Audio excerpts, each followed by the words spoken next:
We are delighted to present Dublin One City, Many Stories, a unique video collaboration between the Irish Writers' Centre and Dublin UNESCO City of Literature, supported by Dublin City Council.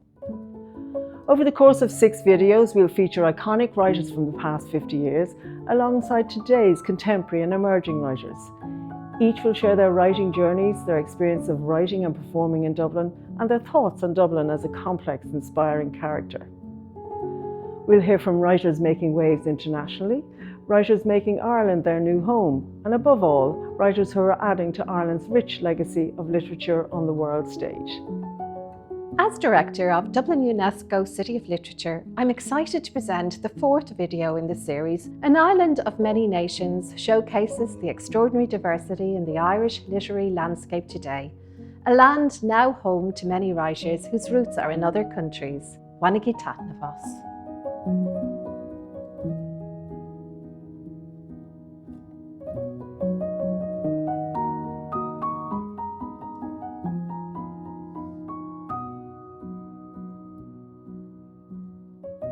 Just for me as a writer, the writing community has been incredibly supportive, and I think it's a very unique feature of Ireland and of Dublin that writers, artists, poets, nobody's your rival. We're all collaborators. If I hadn't had a welcoming writing community, I probably would not, have lasted as long as I have within the arts. And I think that now that I've gone outside and I do work outside of the arts, I see how different it is, so I'm like, oh my gosh, I was lucky. Being in Athlone is a small town. Me coming from a big city, now I'm in a small town, which is very interesting for me. You get to know, slowly you get to know, you have a sense of belonging, you get to know the community, even you see the school, the postmasters, the pharmacy, the hotel, the libraries. For example, when I had my book launch at the Athlone Library, the pharmacy, the Cunningham Pharmacy, he put up a large poster of my book launch. So people around the area could see I have a book launch at the library. Maria McManus, who became very instrumental from early on, introducing me to other women like Moira Donaldson. And therefore, I kind of found my community. It was small, but it was very supportive. And it was very inviting and open. And I would call these people now my aunties, because in Africa, we don't call your elders by their first names. And fast forward 20 years later, now I am an auntie. I'm mentoring, and I always like to look back at that moment and think, what would somebody in my position would have done if they didn't find that community? And therefore, that's why I spend a lot of my time just trying to be a nice auntie to people, especially people who want to be in the scene of literature in Ireland. We met at sea in Cape Agulhas, the infinite world running in confluence. 8 ante-meridium, a boy on a bus number 11 taps the woman on the shoulder. Habari, how are you? The nun then responds, Habari, Huka. For the rest of that journey, they speak through their habit and hijab. The boy's limbs then stretches towards the bell through the fresh, moist air of an early bus to the halt of the bus. She struts and bellows below pale faces. This is what Irish means, she thinks to herself. Strangers speaking to you in Swahili, and a boy that thinks that his father was from the Falls.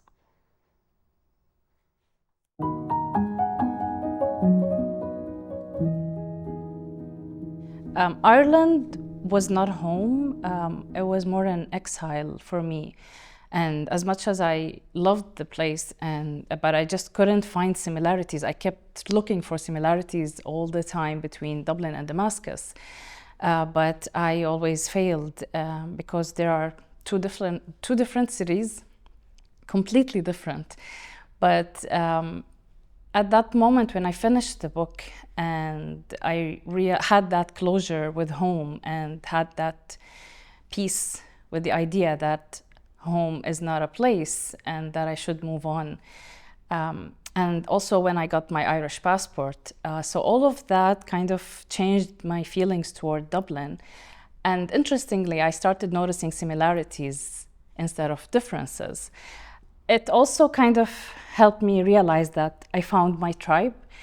The Irish writers community here in Ireland, there's the support that they showed me even before winning the Rooney Prize was huge and beautiful, and something like always keeps me speechless and keeps my heart warm. It was through writing that I gained a community, I gained a language, and I gained a city, a country, a sense of belonging. So I think that was writing gave to me. Not only my writing career, but perhaps more important, or definitely more important, a sense of belonging. Migrant. Noun. 1. A person or persons who take residence in a foreign country. As in the wee hours of a December morning, migrants squeeze their bodies under umbrellas passed from hand to hand so the previous holder can warm their fingers. Like pilgrims foreseeing communion bread, they await the distribution of 5x5 holy paper granting them the right to walk past the registrations officer reception to be questioned by sleep human sense whose thoughts are on a Costa del Sol beach. 2.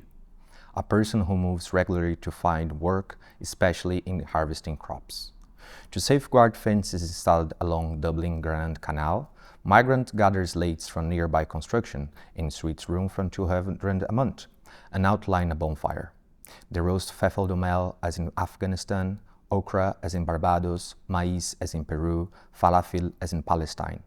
Around the bonfire, they clap, dance and sob, celebrant comrades waving letters on which the life sentence, asylum protection granted, has been printed.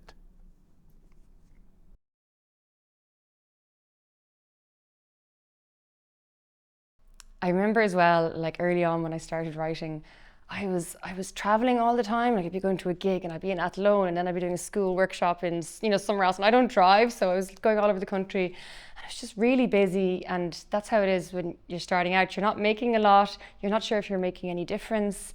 You're kind of saying, why am I doing this? Ach, for me gleich o Valerie Vistini, agus cuirsi ceistir me bheith ima ambassador don Oris, agus just frashe gehintach. Because I kind of felt like, well, I must be doing something right if the Irish Writers Centre wants me to be an ambassador, if you look at the list of other ambassadors. So it was a huge vote of confidence and it made a huge difference to me at that time in my career. And I'm still very proud to be an ambassador. You should check out the Irish Centre. This was at the beginning of my, journey as a writer. You should check out the Irish Centre. And then one day I came in and I said, okay, let me see here. And, it's been there. And this was Roddy Doyle. I'm going to mention his name. He mentioned the Irish Centre to me a few times, You go to the Irish Writers Centre, go to be part of them. And one day I actually, did as he has been suggesting, and it's been wonderful, and I found that the results that they provide have been wonderful to me, I would say. You need this sort of social component where I feel like you need to be able to not just like read other people's work, but like read the work of other people that you know and can talk to in person, and people you can also discuss your work with. Events where you can read and share your work and kind of get platforms or spaces that kind of give you, a little bit of opportunity to professionalize in what would otherwise be quite a it makes it feel like a workplace in, I guess, the best way. What would otherwise feel like quite a lonely pursuit, I guess. Just inside the track's concentric circus rings at the football field's head is where I learned to wear the gaze of other people like a queen wears feathers. Meets with everybody watching were the only times I overperformed, always sharper than in practice, always stronger, faster, higher. I took this as a sign from heaven. Every step in service of my flight was blessed. I was going to leave this self someday, construct myself a new one in a world where I wasn't so constricted. The gods were mine to challenge, mine to rearrange. Picture me, vain with self-mythology, sweeping like the all-commanding breath of spring across red polyurethane, about to do what humans shouldn't. When I started moving, everything would fall away behind me. Nowhere else was this true. I choked on sax solos in band, in math competitions, in soccer when I had my chance to shoot. Yet here, somehow, pressure was a drug I could metabolize. In this updraft, I was floral, inches from the height my dream school wanted. I'd frayed my hamstring and it wasn't healing, but surely my ascent was fated. It had been this way a while, and the doctor had said he couldn't understand how I'd been running, much less flinging myself more than 6 feet in the air, so surely I would find a way again. Even at my last meet, when I felt my magic leave me, 3rd place, out at 6'4", I never saw my failure coming.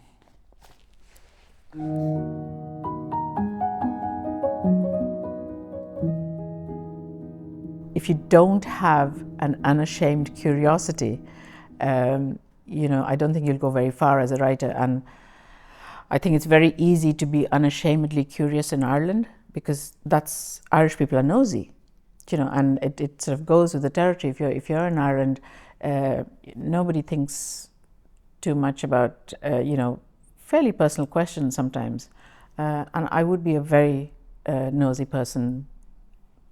I mean, I don't go out deliberately, but I just find myself asking people and people telling me things. And I think sometimes you're more likely as an outsider. I mean, I would be perceived as an outsider because of the color of my skin, and people don't know that I've lived here for nearly four decades nearly. But people are more open, to blow-ins. They would confess to me sooner than they would confess to a next door neighbor, So there's huge advantages in that. Since English is not my first language, it was a language that I learned as an adult. I'm not bound by the social pressures that said that you should write in this way and you should not write that way. So when I write in Portuguese, I'm bound by those social pressures, by these cultural pressures. When I'm writing English, I do not.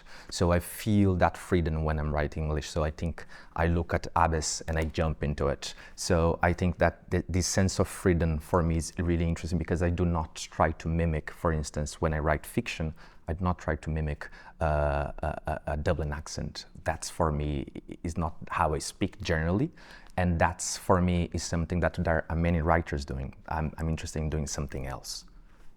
So I come from South Africa, and South Africa, being colonized, English was our first language, and therefore I speak 5 languages in total. Xhosa is my home language, but in school everything was taught in English. And I remember saying that my love of literature really came late, in the sense that I was doing my final year in school and just doing 1984 George Orwell. I mean, my grandmother always taught us storytelling and all those tales and things like that, and plays, but really literature was George Orwell. I know that makes me, just think about how you envisage and move in the space. But I thought I spoke English. I was always complimented on how good my English was. I got good grades in English until I started to write a manuscript. And having a child that I always say is born and bred in Ireland, a Millie, which she would soon put me in my place and would say to me, "Mom, I don't think you that's the way to put it. I know what you're trying to say, but that's not grammatically okay."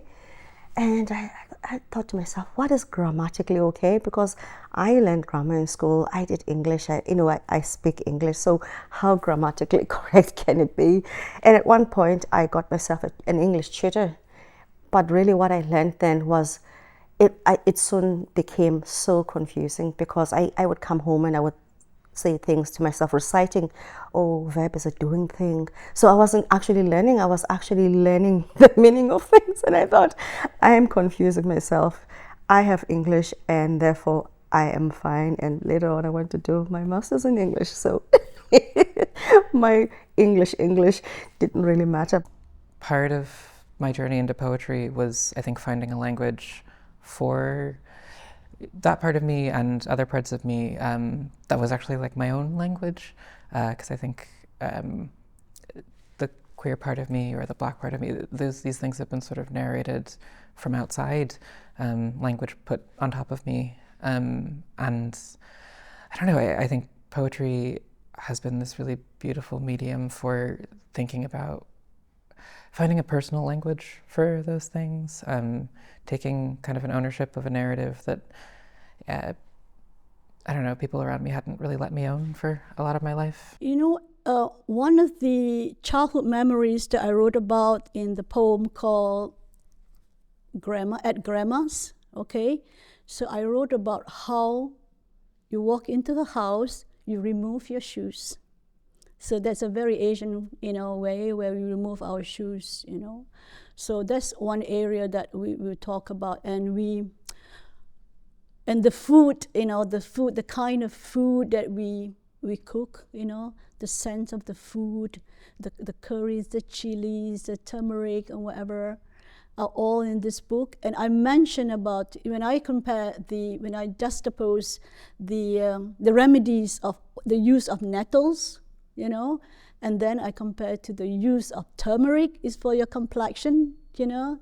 So, you know, are all in this book. So you're bringing up, you know, whatever that's from your home, and then you talk about it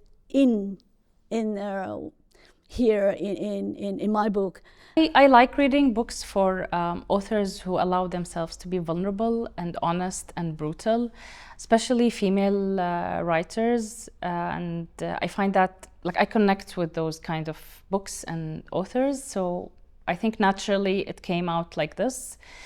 And I write about love and that love story in the memoir because I wanted people to be able to relate more. I think everyone have seen enough news reports and numbers and statistics about Syria, so I wanted to change that narrative and talk about my cat, talk about my books, talk about my grandma's cooking, and of course my love story there, and everything that, like how trauma affects relationships, couples, that it's not only about leaving home, it's what does it take on you, what's the take on you, and what does it take to rebuild the relationship, to find a new home, how does that work? And I think that topic was not talked about enough in books. So yeah, at one point I wanted it to be relatable to everyone, that we are similar to each other, those little details can help people relate, and it is part of the story. So we all come from somewhere. However, when someone asks where I come from, I pause for longer than I should before I answer. And every time I say I'm from Syria, I feel like I'm standing at a funeral while Syria lies in an open casket and mourners tell me how sorry they are for my loss.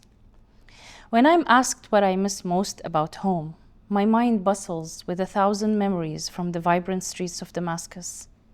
I picture what I left behind: my sweet grandmother, my fluffy black and white cat, my pile of books. But more than all of this, the thing I miss most is myself. I was a different person back then. My thoughts, my words, my outfits, and my friends were all different. Everything about me now has changed. Whether for better or for worse is not yet clear. But the earlier version of me is still trapped inside. Some might call this integration. I call it an identity crisis. I may have stopped trying to explain the love I hold for Syria, but I have never let go of it. I carry my troubled homeland within me. I hide it like a crime. After 9 years of forced separation and living in other countries, I'm still not sure if I should move on, stop counting the years, and settle for a new home. Sometimes I try to define home in my mind in order to try to recreate it. I always fail and end up even more disappointed than I was before. What, after all, is home? It is the smell of a traditional home-cooked meal that greets you as you walk through the front door after a long day. A warm hug from a grandmother who always treats you like a special guest. Hysterical laughter with an old friend at a favorite coffee shop where they know your usual order. A loud family gathering you secretly wish to escape to avoid the endless prying questions. Your native language on the street signs and on the radio. Familiar faces and the roads you know like the back of your hand.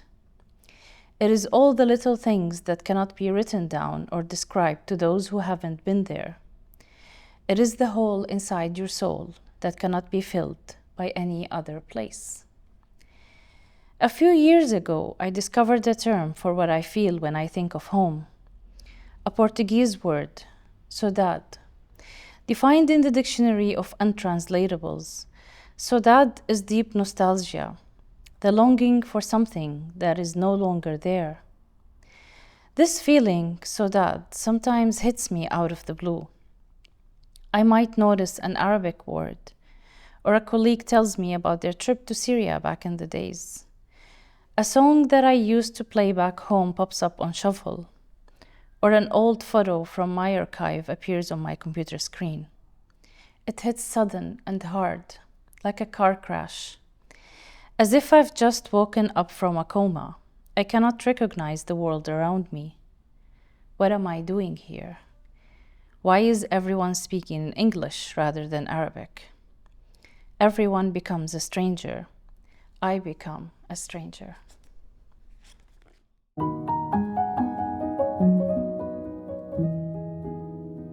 I'd always loved reading, like I'd always been a reader, but writing hadn't ever been something that I'd quite moved into. And then, I don't know, something ignited.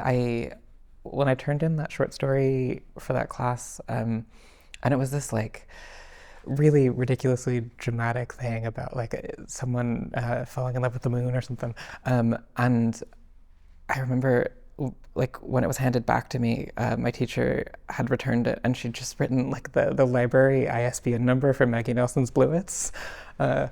And I started there and just, the next was like Citizen she directed me to, and it just like catapulted me forward into, I don't know, I didn't know that writing could do that or be that way. And then, I don't know, I think it was something that I was like, I could do it on the side. It's something that's maybe not a practical career. But then, I don't know, each year of college, I started to feel more urgent and more pressing and more like vital to me. So by the end, I was applying for MFA programs. And then, it was sort of like a slow journey. I think I tried to deny it for a long time. There was a lot of time where I was maybe afraid of following the kind of precarity of this path. But it was like there was an absence, and writing filled the absence. I took up a creative writing class, and that time was about 15 years ago.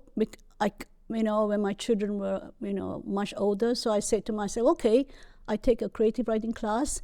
And then that time, I wish someone would tell me that attend workshops, learn something, because my background is not creative writing. So attend workshop, attend all this open mic. So I would tell the beginners this then, and that you are to write. A writer have to write, and you have to be a warrior. You have to persist. If you have all the rejection, never mind, that's the journey of being a writer, So what is important is, for you to expose yourself really, never mind of rejection. The most important thing is be a warrior, persist, and keep writing. And have a writing schedule, Attend all the workshops is very important for you to learn more about the writing style, writing techniques.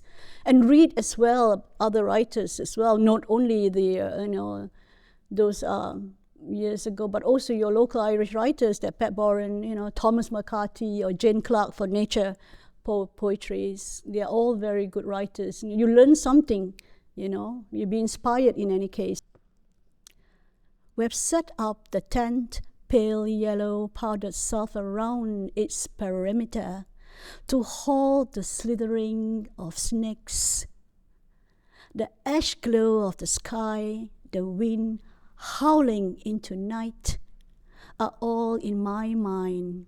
I lie open-eyed on a sleeping mat, imprinting images in my head, collecting the echoes of jungle creatures, tarsiers, toucans, tigers, wild elephants trumpeting troubles from miles across the forest floor.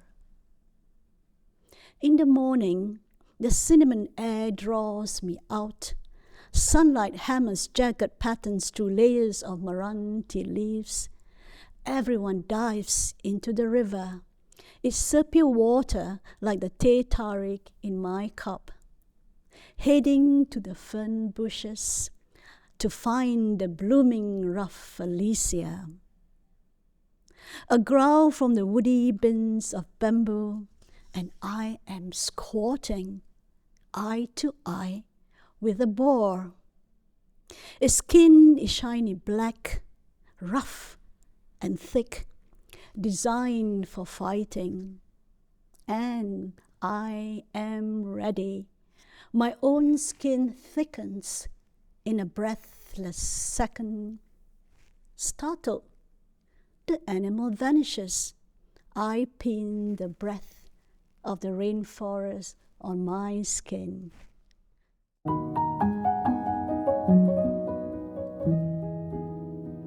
First of all, I think it's impossible for me to erase my ethnicity. I'm not interested in doing that. But also, if someone sees my name in a literary magazine, obviously, because my name is not seen as an Irish name, that would be that. And if I'm in the room by looking at me, a person of color, that would be that too. So there's these two elements, my name and my body.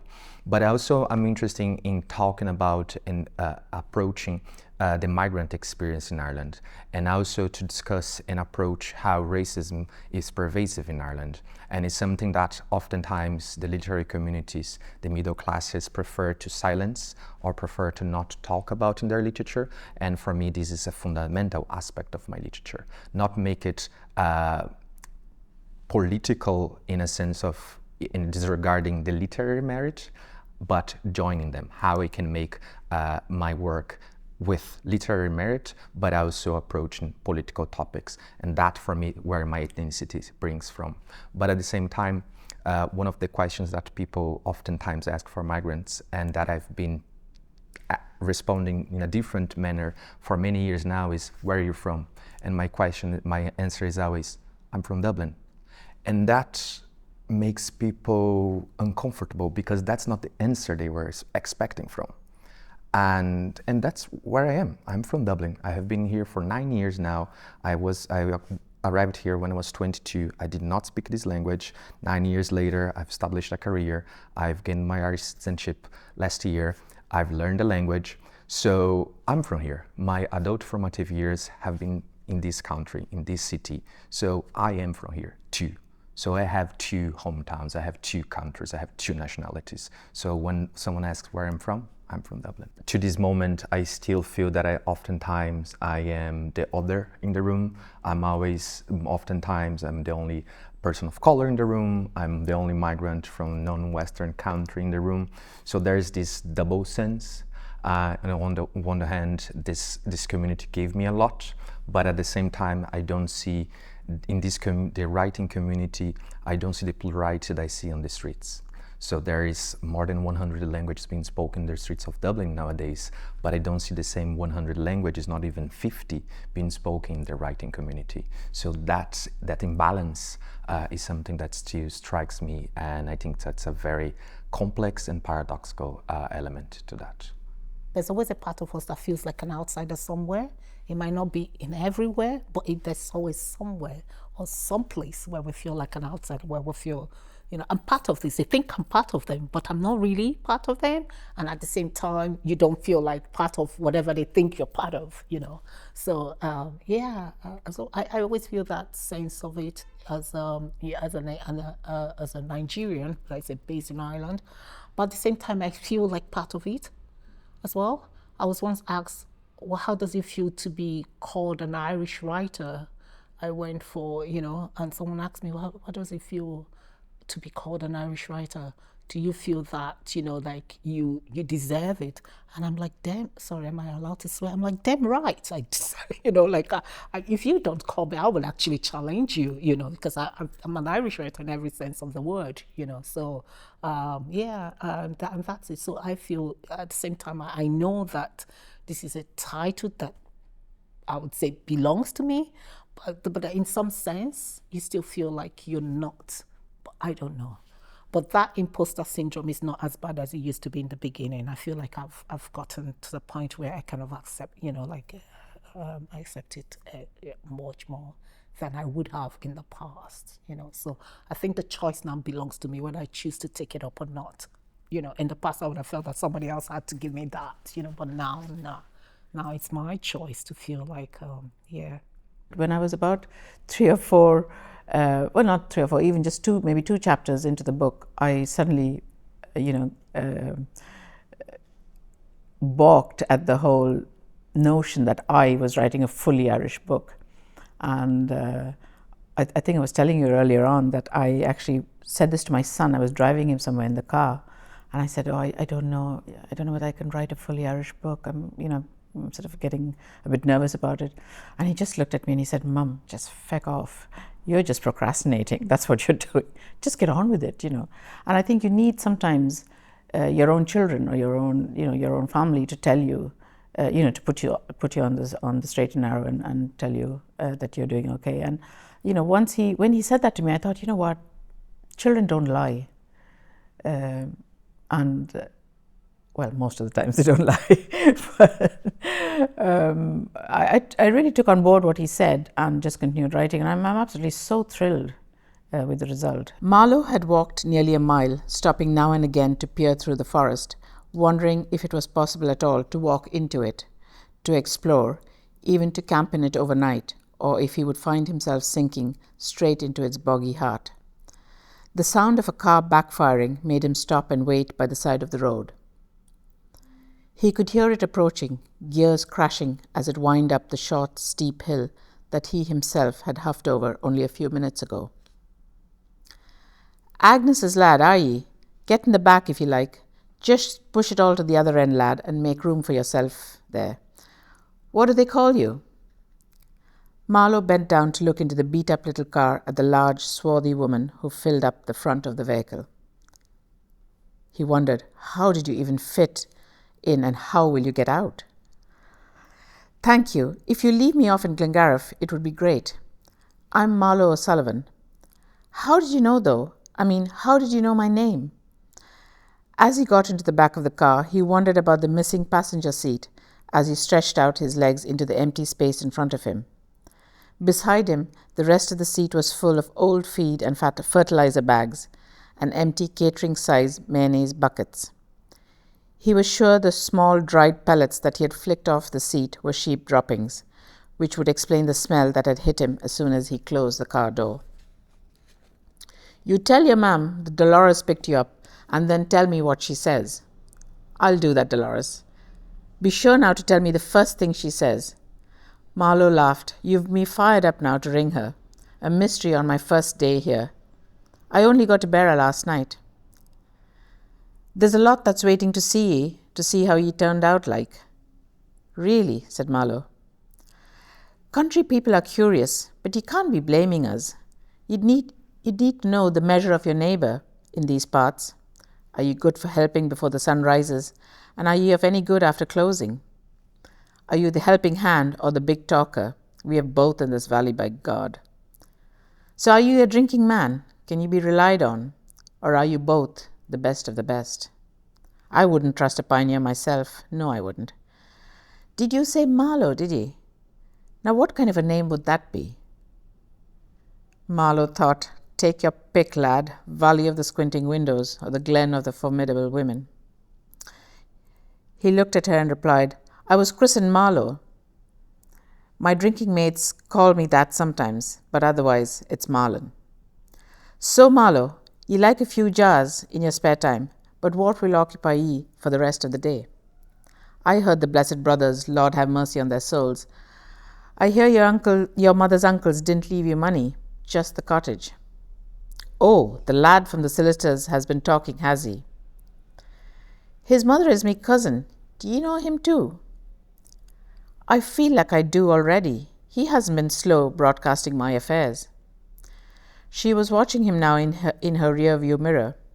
Who else knows? I thought it was confidential. Marlowe laughed. You'd think it was, but apparently not. Don't take it too hard, lad. 'Tis what happens when you come home. What's the harm in little bits of ease slipping out here and there? A heap of good might well come out of it. You might get offered some work, a job even, seeing as you have the house but no money. See, that might be the worst of it. Me dal Lord keep him always said, nobody cares for a secretive fellow. Is she reprimanding me? Marlowe looked out the window and decided to change the subject. So, are we neighbours then, Dolores? The only house I passed when you picked me up was Mossy and Assumpta's. As the crow flies, closer even. I'm across the valley from ye, on the mountain opposite. You can see the gable end of my house from your yard. The pink one? What do you think of that colour? Oh, it stands out all right, said Marlowe. I mean, it was the first house I spotted this morning when I was in the yard. A fecking crow of all things woke me. I might have slept on for longer.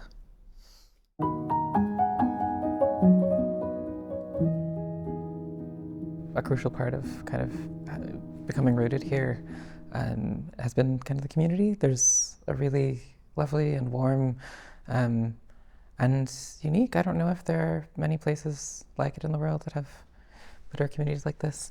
Yeah, it's a really like lovely space, but I mean, there's the Irish Writers' Centre, there's like books upstairs or Hodges Figgis, and I feel like there are a couple journals that like, I don't know, once you start going to events, meeting people, I don't know, you see the same set of people, you see people you've met published in the journals, you go to people's book launches, I don't know, it makes the whole writing space feel tangible or intimate, where I think you get to have, I don't know, and then that community becomes the people you write with, the people you talk about writing with. So the first gigs I was doing, I found them strange because at the time, as I was saying, I was just trying to find a voice. You know, I have a voice, but I was trying to lend my voice in the family of things. And therefore, I was kind of looking at programs and seeing what was going on. I lived on the outskirts, a place called Portadown, and people always joke about it that the best thing about Portadown is the road out of it. And therefore, Belfast was not familiar to me. And therefore, you know, it was a journey going to Belfast with a small child that I didn't have a childminder on a Friday night or a Saturday or any time. It's not convenient to have a child when you're trying to be a writer. But I remember, you know, Fridays where, you know, the open mics, and I would have been in their dark places, and some people go, you know, having a glass of wine in the hand. And I was thinking, you know, with me and my cup of coffee at the time, just thinking, will I ever fit in to this society or this community? But I did, you know, Maria would invite me again to come to Dublin with her. We did the Staccato again in the basement. You find yourself in pubs. I didn't grow up in South Africa going to any pub, so a pub to me was something foreign, but it was also something in my culture that was frowned upon, being a woman going to pub, you know, seeing people with wine glasses in their hands. But I soon realized, you know, this is the makeup of Ireland. You know, it's not about people drinking, but it's a setting. And looking back now and researching about it, people used to go to pubs to do music, to, you know, to learn about the songs and poetry. So this was more cultural than me trying to be judgmental on how or why people went to pubs. So I soon acquainted myself with pubs and just learning about what is culturally relevant here, and those pub scenes were quite relevant in literature. I started REC, the spoken word night, in 2015, which is 10 years ago now, and it was part of the Five Lamps Festival. And the first ever REC event was held in this room, and it was amazing because with poetry events you don't know how many people are going to come, and you know, we'd put out a certain amount of chairs. It was the first ever of this, you know, poetry is a small community, then the Irish language community, you kind of get Irish language poetry, you'd think it's going to be extra small, but more than 50 people came to the first event. And it was amazing. I didn't even realise that there was going to be more events at the time, but the following morning I woke up agus for me teachsanna ó Dhaoine rá ó caihanna bhain céad cean eile ar siúl agus inis demlíon na níos déine tá sé fós Ireland. An bhliain chéine bhunaigh mé rec Cauvery Madhavan, bhí an referring post ann agus bhí sin an tábhachtach dom mar rinne atach. Bhíon an chéadúir go raibh mé buintach le grúpa daoine a raibh gaeilge acu agus a bhí atach, mar go raibh grúpa mór daoine bhí grúpa a gcuin a bhí sais ag fachtasíocht ar son tá cónanas. Agus ribh sin níor bhreath mé go bhféadach an dá thaobhdíam a bheith bio san áit chéanna ag an am chéanna. It was like there was the Irish language world and there was the queer world, and never the two should meet. There wasn't Irish language queer events happening. It wasn't really a thing. Ach tar éis sé sin bhuail mé le golóir daoine, bhí atach agus ar gaeilge acu agus thosaí mar búil le chéile ag ggur bród gach bliain agus de réir a chéile thugam mar faoi deara mise agus Ón McAvoy mo chomhdádóir scríbhneoir agus ealaíontóir iontach é agus thugam mar faoi deara tá anna go daoine le gaeilge atá atach agus ar ealaíontóirí iad freisin tá sais an tríontáin seo ann.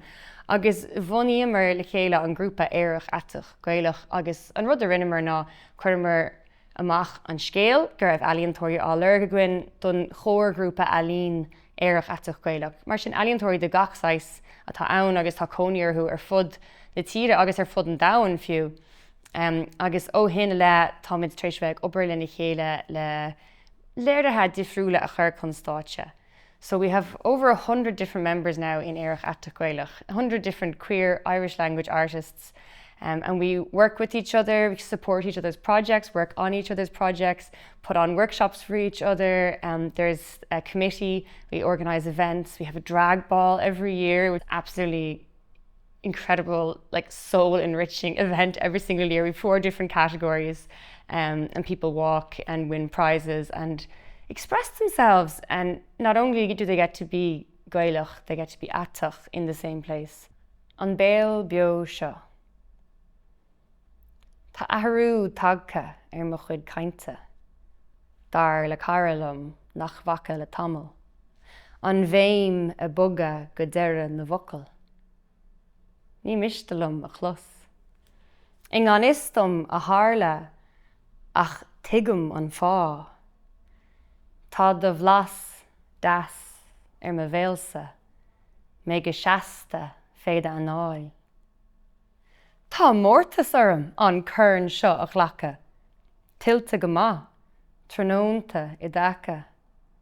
nó a crónú na hí ar chlíhan slé, fé tholas gealaí I mo lí le de héamh, I mo chluais do bhéal bín go hairí gréine. Tá ahrú tagcha mo chuid cainte, agus sin an chuid is lú de.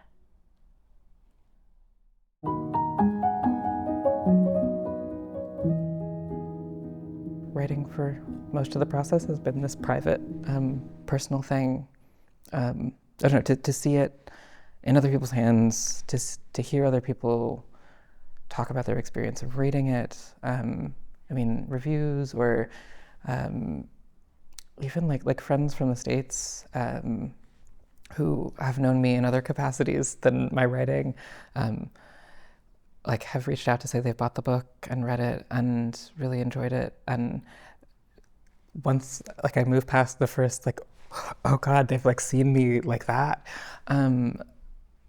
It's really amazing. I don't know, to sort of see people who've been in my life like while the events that I'm talking about in the poems were happening, or while the things I was writing about were like just happening in the air, who saw those parts of me before I was able to, I think, put language to them, to see them sort of recognize that, I don't know, and maybe sort of validate, like, they had seen me without needing that language to see me, but then now that I found this language to sort of help explain me, I guess, it still fits with their picture of me, or it still feels right to how they know me. Sometimes a great novel gives you an expanse of time with a story. Like, a great novel does. But a not so great novel makes you wonder, why am I doing this to myself? You know, but with a short story, it's almost like you're having a conversation with someone and they just end about something that just happened. And sometimes with a good short story stays with you. You remember something, you carry it along for a really long time, and you know it's just there somewhere, you know, just floating around. So there's always something about the short story because it just describes. And sometimes people mention someone and I don't know them, but what I remember is the short story. You know, I'll be like, oh, was it the one he wrote about? He wrote a short story I read about him and his dad, and they'll be like, yeah, you know. So there's always something about the short story that stays with me.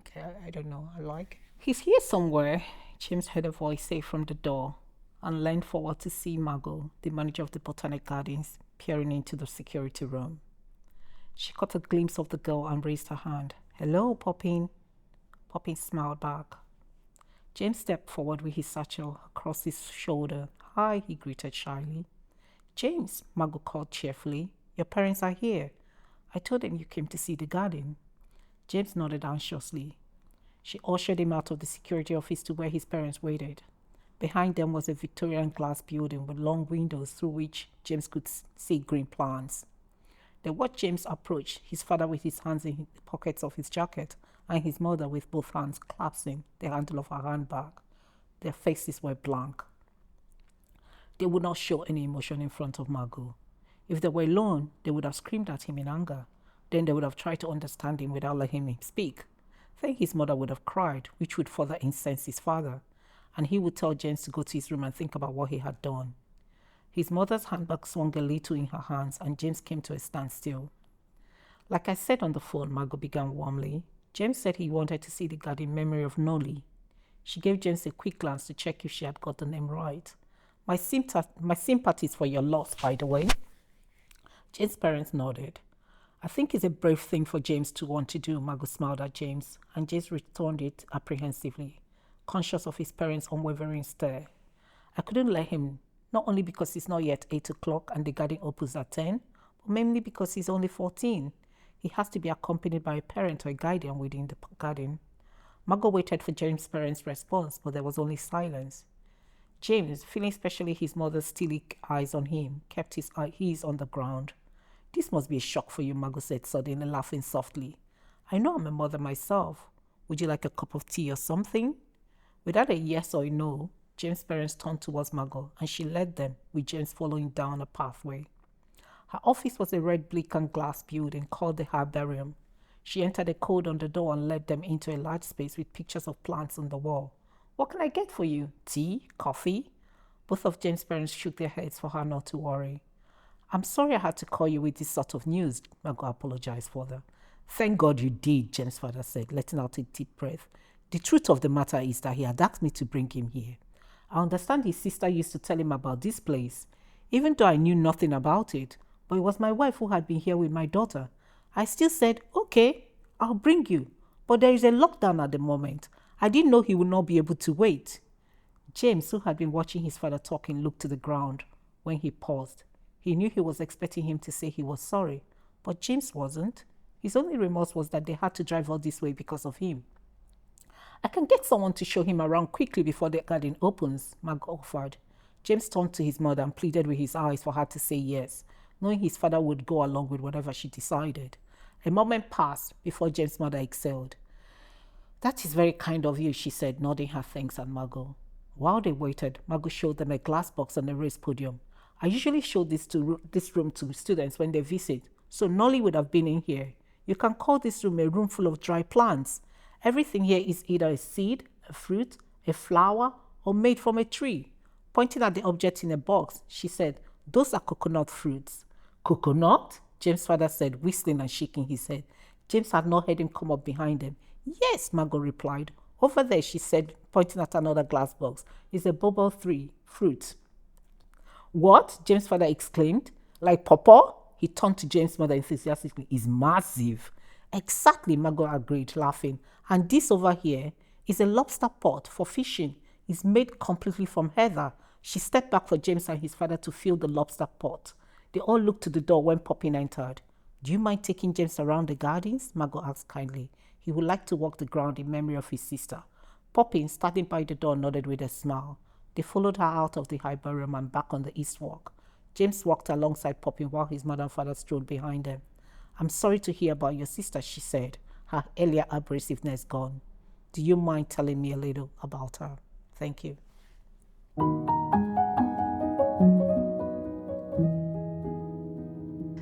Winning the Rooney Prize was just a huge a moment in my career as a writer. I think when I wrote the book, I wrote it out of anger and rage to the world reaction to the Syrian crisis, and I wanted to change the narrative. So I just wanted to write that story and put that book out there and go back to tech, where that's my career, basically, in tech. And when I got a dip into that sea of writing, and I found that it was way more rewarding than everything else I did in my life, I knew that I'm not here just for one book and to go back to tech. So I kept writing and I kept in tech. I belong to both worlds, which doesn't help with my identity crisis, but here we are. So winning the Rooney Prize kind of came to reassure me that I should write more. I was shortlisted for the T.S. Eliot Prize, and that sort of catapulted things into another dimension. A lot of writing, or like emerging writing, is waiting for things to happen, where you're like, I'm waiting for my moment to happen, I'm waiting to have this thing. And that was this kind of kick in the butt where it was like, okay, it's happening. Like I need to start thinking about like, these are the aspects of my early professional writing life. Like I need to think about how to do interviews. I need to do, I don't know, all of those things. And recently, like, I found out that I won the John Pollard Foundation International Prize. Both of those things I think have been incredible in confidence boosts, but also just in like pushing me. Like I think they push me to be more, I mean, the Eliot, I think I was so visible. I think I was so much more visible than I think I've ever been at any time in my life. And then the Pollard, like I'm preparing to have another sort of rush of the intensity of that. And I think, I don't know, there's a growth that needs to come with sort of stepping into that space, or I guess being ready to meet eyes on you. So I don't even know how it happened, but I'm on the syllabus. The inheritance is being studied in a couple of universities in the States, and my third book, The Tainted, is now also going to go onto the curriculum. And I did a kind of like a mini tour, and I gave the Gerson Irish lecture as well in Connecticut, and I sat in on one of the classes, and I just could not believe that every line and every word was being dissected. And you know, when you're writing, you're just writing a story.